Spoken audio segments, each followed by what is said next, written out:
Basta yun lang, attitude number 1 dito. Pag may attitude na tayo sa bahay nyo, mag-posture na kayo dyan, number 1 yan. Poging signal para paglabas nyo sa Meron tayong uniformity of signaling lahat. Gagawin natin yan. We will move this group into a 1 page. Okay? Malay nyo, makarating pa tayo sa in higher league in the long run. Kailangan meron kayong goal. Let's not stop dreaming. May target kayo. Walang masama mangarap. Kami nga, nasa baba lang ng araw ngayon. Abot namin yung gusto namin. And thank you, Lord, for giving us this opportunity. Now we're sharing something to you. And kayo naman, you have to share this also to your co-referee na hindi nakakarating dito. Importante rito, attitude. Good attitude and professionalism makes you better at it. Tandaan nyo. Lahat tayo rito, pantay-pantay. Sinasabi lang natin, may mas mahigit lang nauna sa atin kasi yun yung masisipag. Di ba? Importante yan. Kaya sinasabi ko sa inyo palagi na ang failure nyo nasa inyo. And how you handle your failure, it depends upon you. Kung paano kayo babangon doon sa pinabagsakan. Tandaan nyo, always remember that if there is a darkness, at the end of the tunnel, there is a light palagi. Walang permanenteng problema. Walang permanenteng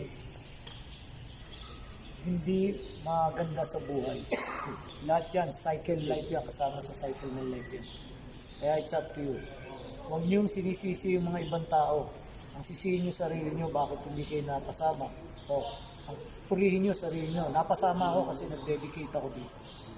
That's how the life na nangyayari niyo. Okay? Hey. Guys, let's pray. In the name of the Father, the Son, the Holy Spirit. Amen. Thank you, Lord, for the blessing. Thank you, Lord, for the referee who came here na nagtyaga, makinig at nag-pray. Lord, bigyan niyo po kami ng time to submit from this referee na serving makapunta dito. So, iwasan po namin, Lord, ang maging palakasan at pag-using deserve mo ng mga this time we pray. Amen. Guys, remember to Remember, hindi sa akin uso ang palakasan. Ang kailangan ko yung panggitna niyo.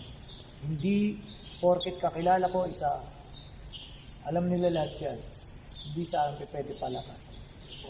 Maaaring nakakalamang ka dahil veterano ka, pero kung may masama kang ugali, hindi porket veterano ka, kukuhanin kita. Lamang ka lang, pero hindi ka pa diba? Lamang ka lang kasi experience mo eh. Yun ang kailangan. Sa labanan, kailangan may experience. Pero tatandaan nyo, tinatalo ng veteranong tamad ng baguhan na masipag. Tandaan nyo yan. Maraming proven na yan. Talent. Hard work beats talent. Talent doesn't work hard. Palagi yan. Because kailangan potential nyo, full potential nyo. Okay, ready?